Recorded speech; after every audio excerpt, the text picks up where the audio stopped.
morning, everyone, and welcome to my last day at work. For the past about 4 years, I have been working as a volunteer at the George Memorial Park in Richmond, Texas. It is a historical reenactment site, and if you guys don't know what that is, it's basically where I dress up as a character from a different era or just a person in general, and I act out how their life would have been. I take you on tours through historically accurate houses, but I also kind of have a really cool job there. I am a blacksmith, but sadly today I was not doing any blacksmithing for my last day. So basically, I am currently going to be working in the 1930s at an event we call Tales of Texas. Today is the school group day, which basically means a bunch of schools are going to come here for their field trip, and I get to lead them through the house and tell them a little bit about my character. Working in the 1930s, so I have the super cute little red jumpsuit. My usual station is the 1890s, but for my last day, I'm actually working the 1930s. So yeah, Tales of Texas, fam. So here I am walking out to site.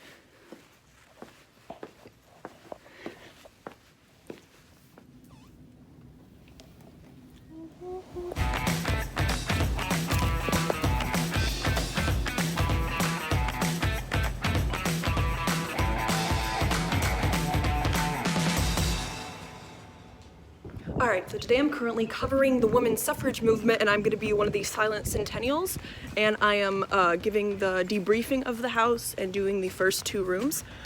So I'm currently walking back to the programs office to get my information on being a silent centennial. For those of you that don't know what a silent centennial is, they were one of the more aggressive members or groups of the women's suffrage movement, and they would actually go out and protest in front of the White House, and they would get arrested a lot of the time because they were one of the more aggressive groups of suffragettes. Alright, so got my information from my site lead. I need to review this and memorize a large section of it so that I can give my speech on the women's centennial. And we just got our first school group. We're doing school tours today, so there's a bunch of school buses in the parking lot, and there's going to be about 2,000 school children, so it is going to be a long 9 to 5. Alright, so I usually chill out in the taxidermy room, which has a lot of dead animals in it, but that's because it has the couch and the nice warm blanket. And I'm consistently in fear of those lovely longhorn horns falling on me on my couch. So I have 3 more people working in the house with me right now. 2 new volunteers that I'm training, and an older volunteer that I don't need to train. But so yeah, I'm just gonna show you guys around a little bit. Alright, so I'm about to get my first school group of the day. I'm going to be doing the house introduction and doing any rooms that the other 3 people that are in the house right now don't want to do. Pretty sure we have one of the people stationed in the first room, and then we have the other 2 people stationed in that one room, so I'm probably gonna get doing the master bedroom and the bathrooms. We're only doing the bottom story today because we don't want to take up too much of their time with the top story, because these are school groups and they all do have to be back by 3.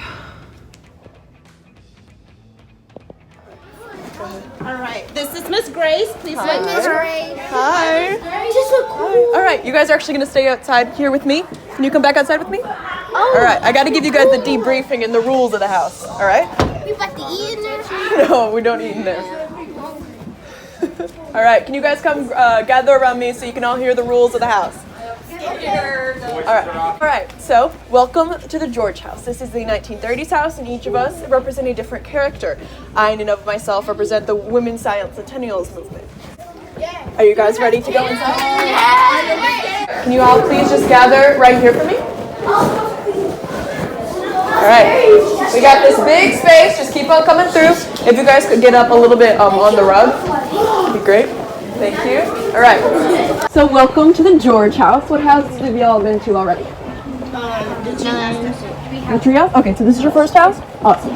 So just to give you a little debriefing of how this is going to go, this is one of our museum houses. Now, we have 2 museum houses and 2 hands-on houses.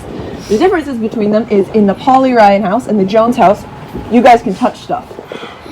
It is a hands-on experience. But at the Davis house and this house, you can't touch anything, because in this house, 90% of the things are authentic to the family, and in the Davis house, 50% of things are authentic to the family, which means that they are all super old, and the oils from your fingers are going to wear them away so that we lose awesome artifacts like that. Alright, so the event actually ended early, so I am getting out early, which is actually pretty awesome. So I think I might be able to go and do some errands and all that. Alright, so my phone's about to die and I'm about to get a charger, but I am actually leaving to go eat. And then I'm gonna do one final tour since it's my last day around the ranch, since it's my last day working here, which I'm really sad about, but yeah.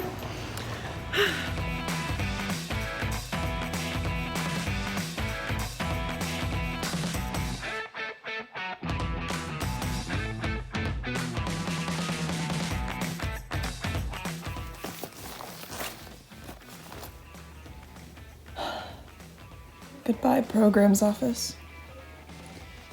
I'll miss you.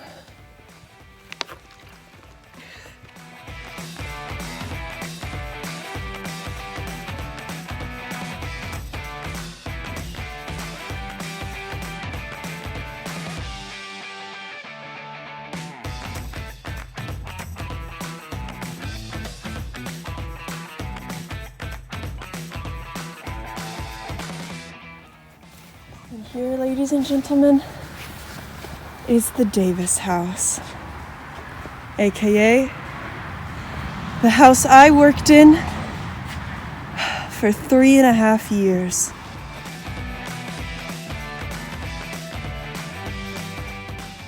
Yes, welcome to the Davis house.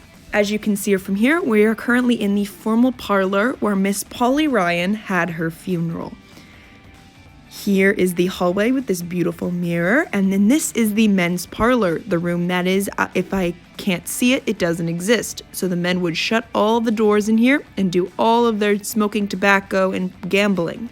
Now this is the women's parlor where they drink tea and discuss church events. And here is one of my favorite rooms in the whole house. This is actually the dining room. And until you were age of 14, you did not eat in here with the adults, you ate in the kitchen. Speaking of the kitchen, here is the beautiful industrial age kitchen.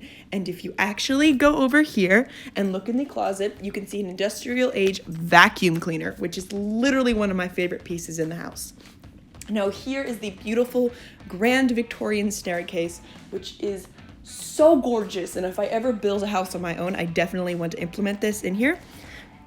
Not to mention, look at the view. It's so beautiful. Just gotta peel back the lace curtains and ugh. Now this is actually the master bedroom where Judge Davis and his wife Belle would have slept. Now Belle was not Judge Davis's first wife. His first wife actually died of consumption at the age of 29. But she is also the mother of his children. Now this is one of his children's bedroom. Her name was Mamie, and she actually went on to found the ranch. Excuse me. I, for some reason, developed an accent. Now this is actually Bud's bedroom, Mamie's younger brother, who grew up to be a cowboy, and he actually died young.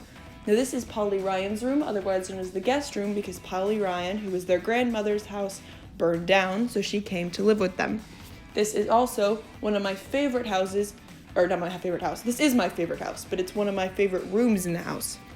The color story is absolutely beautiful. I love it so much. And then here is where I took many a nap because they have a very, very comfortable floor. And then here is the outside with the cook's quarters and the greenhouse and the carriage house and the smoke house. And it's so beautiful. And there is my other sanctuary, the wonderful, gorgeous blacksmith shop. Here is where I developed my passion for blacksmithing. I laid so many bricks in the span of 2 weeks. Right there, yeah, you see that? That's my bricklaying. That's all mine. Well, the majority of it, about half. Half is my bricks. Those were all my bricks.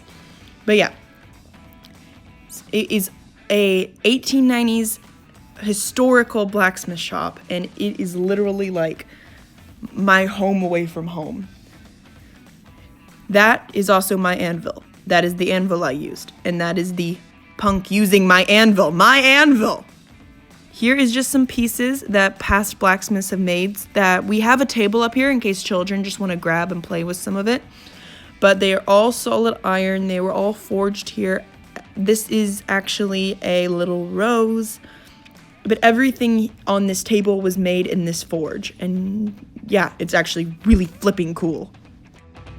I don't know, it's really bizarre to think about how this place has been such like a big part of who I am and was such a big part of my childhood. I mean, Lord, I've been working here religiously for 4 years, and it's like everyone knows my name. I know everyone. I know the tours for all the houses and all the sites, and like I can say that I laid like half the brick in the blacksmith shop, and that's like the brick in the blacksmith shop is my legacy, and the person who wrote everything on the board is my legacy, and just stuff like that. And it's so bizarre to think about how much I love this place and just how I'm leaving it, and it's still gonna be here, and of course I'm gonna come visit my friends, and of course we're gonna run around here, but I'm just gonna miss it a lot. And I mean, there are things I'm gonna find that I love in Arkansas, but it's just my job is definitely gonna be the one thing that I miss the most.